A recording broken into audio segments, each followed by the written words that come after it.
Hey there, everybody. Welcome to our America's Got Talent reaction for the third episode of the season. And here we are going to dive into Cristina Rae and her Golden Buzzer performance. A lot of impressive things about it, including how they managed to clear the Rolling Stones. But also, we'll talk about a few other acts that we really enjoyed in this episode. We had Shakir Rihan Khan, the brilliant dancing duo.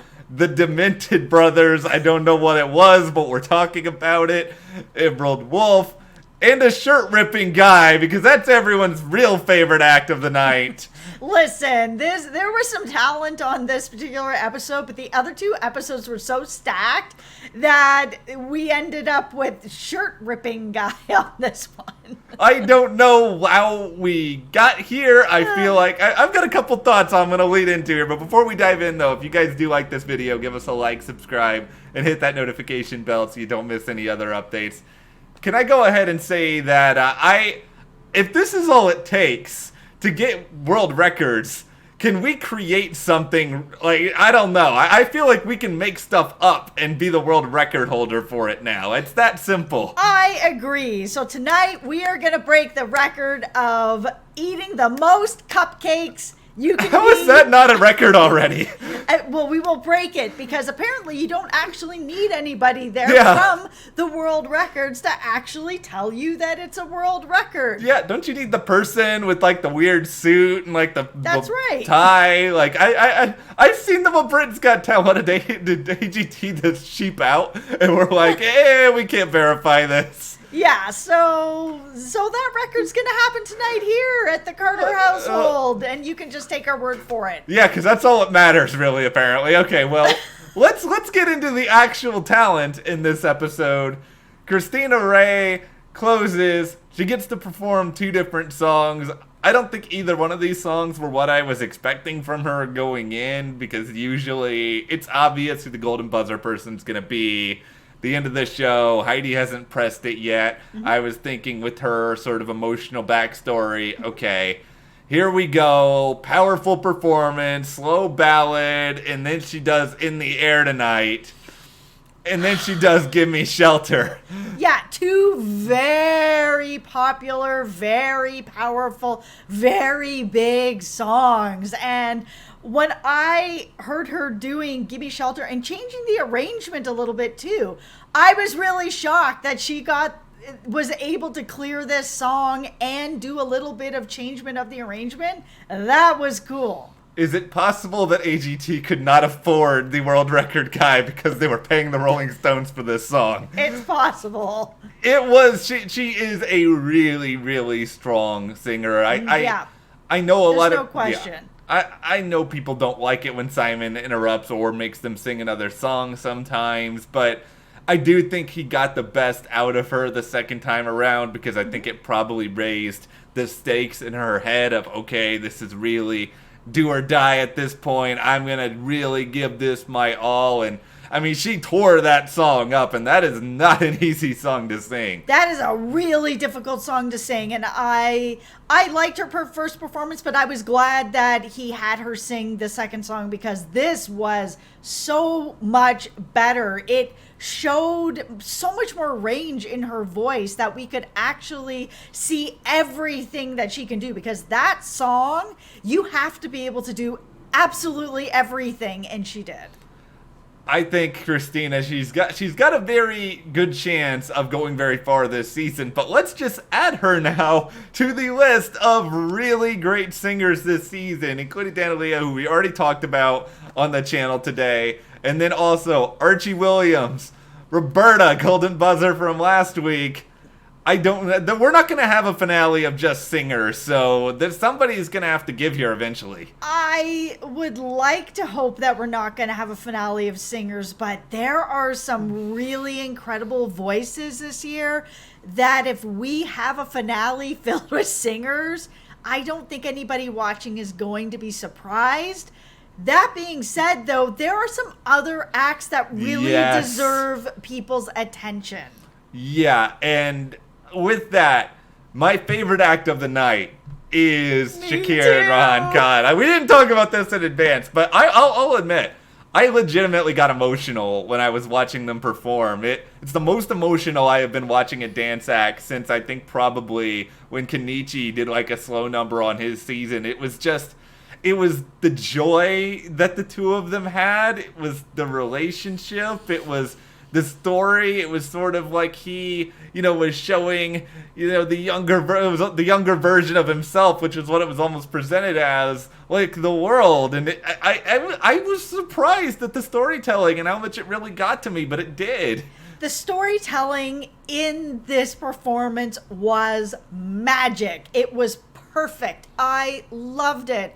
And I really connected with just their story of, hey, we're cousins, but we're more like brothers, because I have twin cousins that are like my sisters, and I have that same connection. So when I heard this story and it was like, oh yeah, we're cousins, but really I look up to him as a brother, and I look to her, as a sister, sort of thing, is what I was feeling with my cousins. And it really made me miss them and miss home. And I was just like, I'm all in on these two guys. I think they're so good. Their choreography was good. Their timing, and I think that's also why it made me think of Kenichi, because a lot of his performances were about timing, but it was sort of like they did so many of their moves in sync with each other. Yeah. So just think about this. I'm someone who probably can do about 8 different dance moves, none of them great. But I can at least keep the rhythm. But if you told me I had to not only keep the rhythm with the moves, but then also try to match up with somebody else, I would just pass out. Like, I would be done. Yeah, and that was kind of the extra cool thing about them, is we have seen other dancers that have done lots of tumbling and throwing and acrobatics and stuff like that. But their synchronization was so perfect and really well done. I love that they told a story, because a lot of times we will get big tumbling fun, dance acts, but they're not always telling a story. And to have them telling a story and have the song about the brothers, I love them. They were the act tonight for me. They were so good, and I'm really excited to see what they do next. Yeah, I can't wait. We have to talk, maybe in spite of ourselves, about the Demented brothers, these magicians, magicians. This is the truth. There's a part of me that still thinks they're actually going to show up behind me in this video and complete the trick and try to prove to me that they were actually really good magicians all along, and that this whole charade was just a way to kind of distract us from the legit magic. I still don't actually know if they are capable of legit magic or not. They were just ridiculous and kind of funny. Yeah, I was waiting for that moment, and I felt like they were building me towards that moment where, they're giving us the cheesy sort of parlor tricks and with the handkerchief and all that. I legit thought that this was going to end with a really good trick that I didn't see coming, sort of thing. And I feel like I was led on a journey to nowhere. And at first I also thought they were kind of like a Penn and Teller, where there's comedy mixed in, but there's also actual magic mixed in, and it just never landed. We went on a journey to nowhere, but as it turns out, nowhere is a pretty fun place, and I enjoyed... It was funny. I don't know if there's anything more you can do with this unless they are actually going to show more legitimate magic moving forward. I agree. Because we know the joke now. Yeah, we know the joke, so the next time we see them, I would totally fall out of my seat if the next time we saw them, they landed a really big magic act at the end of it. You want to see a magic trick? Yeah. All right. Here I am pulling air out of air. Magic. And now I'm disappearing. See? We are magicians too. You really are gone. Where did you go? It's magic. Magic. All right. There we go. See, all right. Well, we're going to talk about We should go on AGT. What are we doing here? Yeah, I know. Well, see you guys later. No, okay.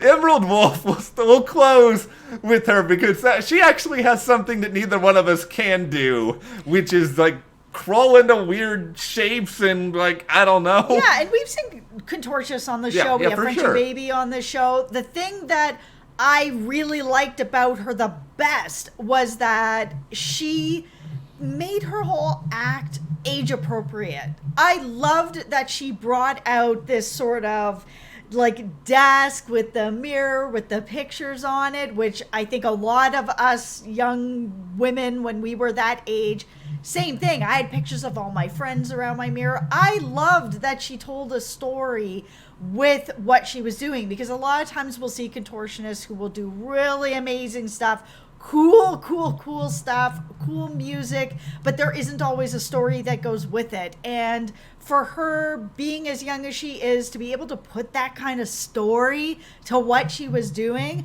I thought all of it was cool, except for when she turned around a picture of Simon Cowell. I thought that was a little bit odd because of her age, and he's a grown man. I would have liked to have seen her turn that around and have somebody like Heidi on the other end, sort of someone that you look up to, because as a young girl, that's something that we do as well. We don't just have pictures of cute boys on our mirror. We also have pictures of women that we look up to. And I thought that would have been an even cooler reveal. Yeah, I didn't need the Simon part of it. It felt a little bit like Judge pandering, but the routine itself I think was really cool. I like that she did something a little bit different at the end too, so it wasn't just contortionist. We've seen some stuff that's a little bit similar in the past on AGT, but if she can kind of bring in new tricks over time, I think she's a bona fide contender. Like, she actually is someone who I think can do really, really well. But I think that's going to be one of the most interesting parts of this episode, is I don't come out of it thinking for sure, okay, we have another guaranteed winner threat.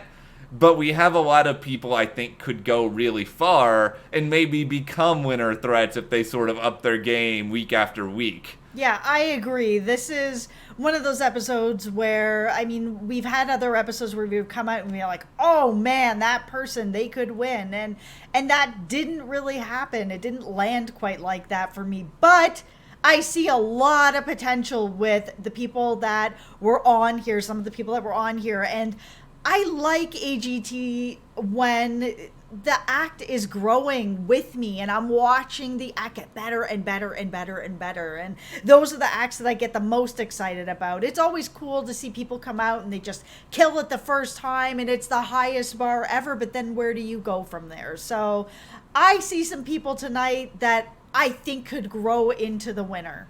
I would vote for Shakir Rihan to win. I will say me that. Too. But I think right now, dance acts, it's hard for dance acts to win AGT. You know, we've seen that time and time again. And there's a lot of singers going on this season. This is going to be a competitive field. It's a competitive season. But for now, what did you guys think about tonight's America's Got Talent, Christina's Golden Buzzer, the other notable acts? Let us know in the comments. And if you did like this video, give us a like, subscribe, and you can support us further by checking the link in the description to the store. And we'll see you here next time.